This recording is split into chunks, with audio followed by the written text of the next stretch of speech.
Это программа «Актуальное интервью», в студии Иван Лазаренко. Здравствуйте. Отсутствие постоянного источника дохода и социальной обремененности являются одними из условий совершения преступлений в республике. Зачастую лица, не имеющие источники дохода, совершают и повторные преступления. Одной из реальных возможностей найти постоянный заработок в условиях распространения новой коронавирусной инфекции – это заняться предпринимательской деятельностью. О том, как это сделать с нуля и какие меры поддержки существуют для бизнеса, уточним у прокурора отдела по надзору за законностью правовых актов и соблюдением прав предпринимателей прокуратуры республики, юриста второго класса Марка Федорова. Марк Иосифович, здравствуйте, я вас приветствую.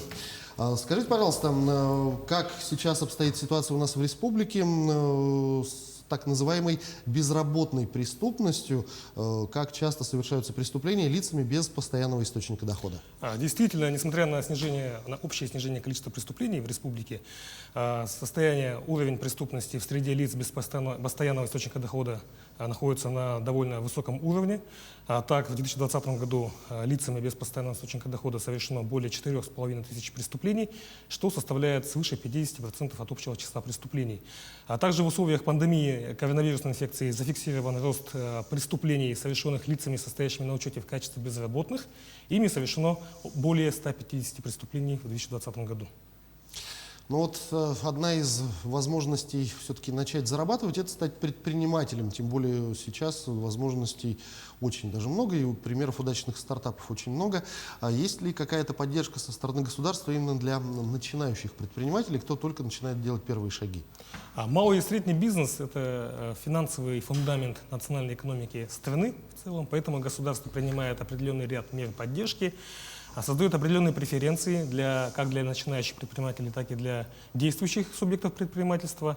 Так, например, если лицо, допустим, не имеет постоянного источника дохода, оно может обратиться самостоятельно в Центр занятости населения, подать заявку, составить анкету, предъявить необходимый пакет документов, это копию паспорта, документы об образовании, свидетельство об индивидуальном номере налогоплательщика, иные документы, связанные с предыдущим местом работы, сведения о доходах с места работы. Далее он заполняет анкету, изучает рынок экономический, то, что ему ближе, как скажем, простыми словами, по душе. Далее подает заявку. Субсидирование Центром занятости населения оно идет на безвозмездной основе, но на основе принципа софинансирования. То есть начинающему предпринимателю необходимо будет и вложить свои собственные средства по соотношению 1 к 2, либо 1 к 3. Здесь необходимо отметить то, что субсидирование оно проводится на конкурсной основе, то есть составляется начинающим предпринимателем бизнес-план, и, соответственно, он там определяет цели сдачи, определяет сметную стоимость, какие работы будут им проводиться, какие рабочие места он будет создавать.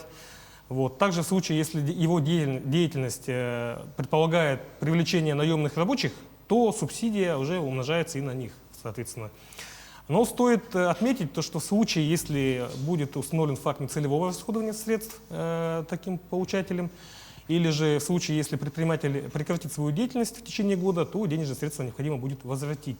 А также начинающий предприниматель или лицо без постоянного источника дохода, который имеет желание заниматься предпринимательской деятельностью, может обратиться в обособленные подразделения Центра «Мой бизнес». Данные подразделения находятся на территории всей республики, в каждом районе. Также может обратиться в многофункциональный центр «Мои документы» и зарегистрироваться уже в основном законном порядке. И также благодаря Центру «Мой бизнес» предприниматели, как начинающие, так и действующие, могут получить различные меры финансовой, имущественной и консультационной поддержки. В последнее время государство все больше и больше внимания оказывает на самозанятых, в том числе призывая нелегальных, скажем так, предпринимателей выходить из тени и все-таки легализовываться, легализовывать свои доходы. Расскажите, кто такой самозанятый, какие налоги он платит, в каком размере, вообще должен ли, пенсия предусмотрена ли в случае самозанятости, и чем он может заниматься, какие сферы деятельности доступны, скажем так, для такого вида трудоустройства. Для начала необходимо понять вообще, как физическое лицо может заниматься прибыльной деятельностью. Рассмотрим его с точки зрения, ну, с трех точек как бы, понятий. Да?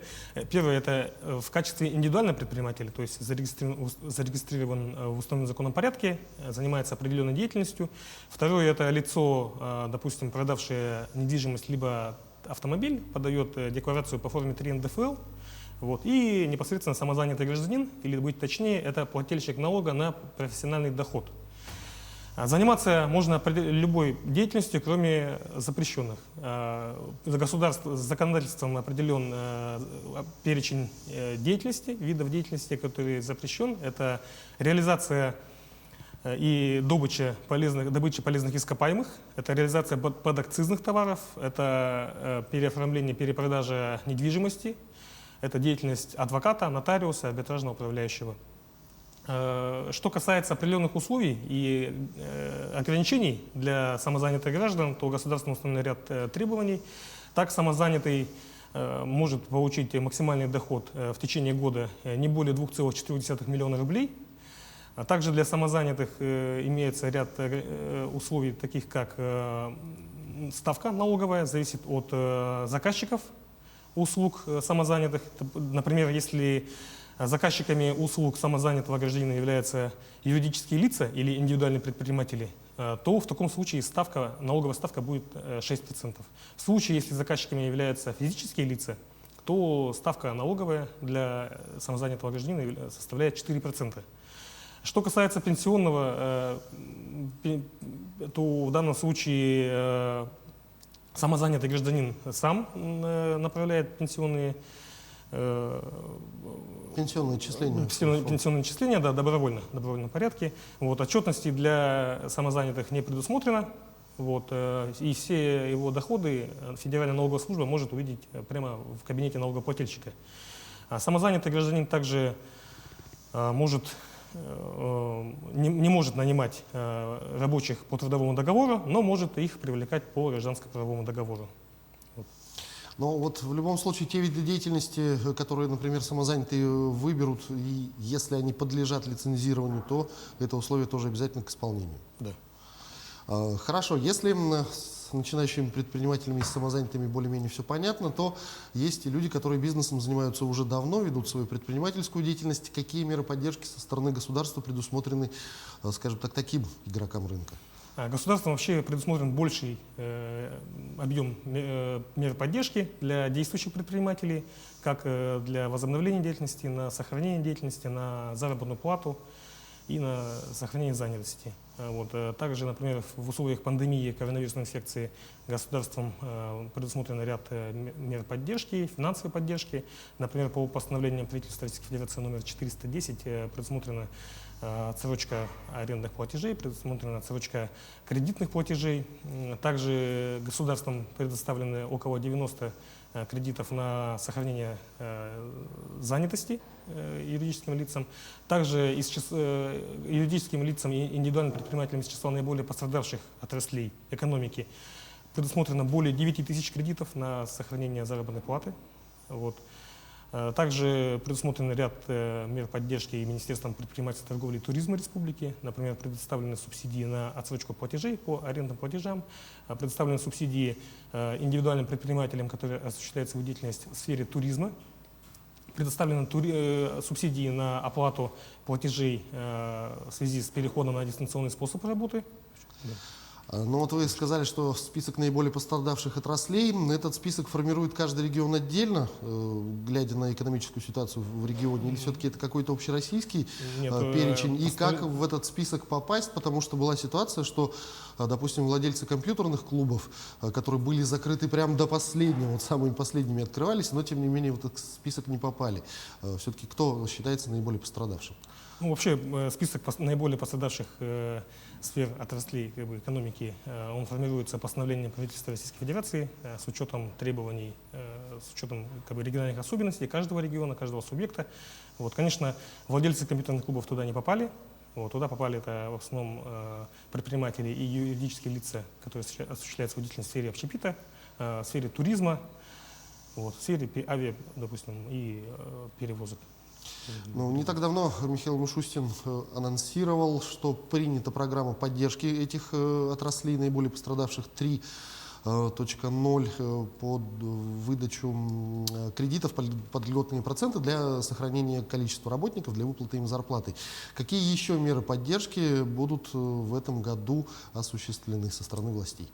Так, ну, в этом году, 27 февраля 2021 года, постановлением правительства номер 279 предусмотрены новые виды меры поддержки. Вот, как вы сказали, это ФОД 3.0, то есть предприниматели в период с 9 марта по 1 июля могут получить кредиты на сохранение деятельности, на возобновление деятельности, на сохранение занятости и на заработную плату по ставке 3%.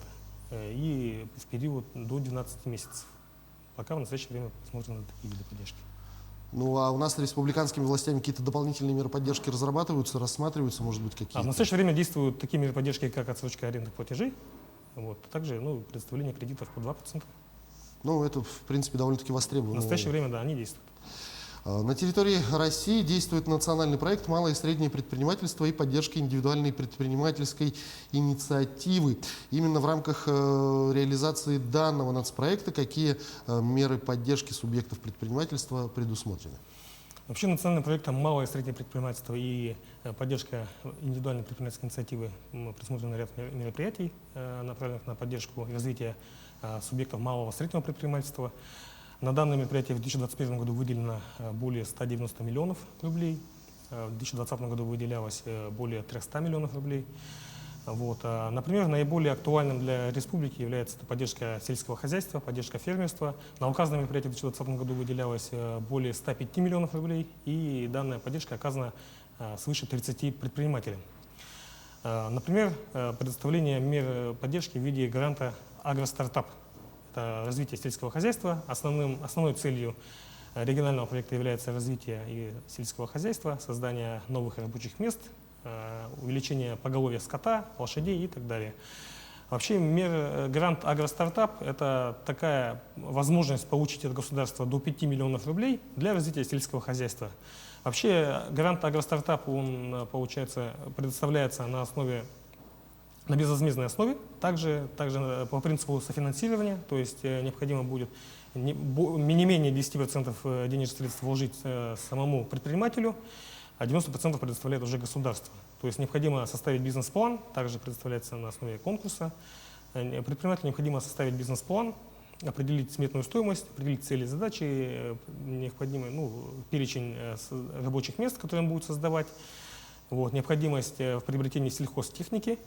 Далее, в случае, если предприниматель получит грант «Агростартап», ему необходимо будет в течение определенного периода времени, которое будет установлено договором, должен будет сохранить рабочие места, создать и далее еще и сохранить эти рабочие места в течение определенного периода до 5 лет.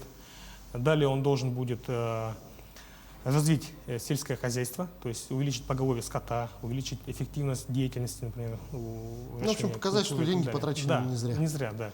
И приобрести сельхозтехнику, конечно. Марк Иосифович, я благодарю вас за эту беседу. Спасибо, что ответили на наши вопросы. Буду рад видеть в гостях еще раз. Спасибо. Всего доброго. Это была программа «Актуальное интервью» о том, как заняться предпринимательством с нуля и какие меры поддержки существуют для бизнеса. Нам рассказал прокурор отдела по надзору за законностью правовых актов и соблюдением прав предпринимателей прокуратуры республики, юрист 2 класса Марк Федоров. Берегите себя, обязательно носите маски и соблюдайте дистанцию в общественных местах. До встречи в эфире.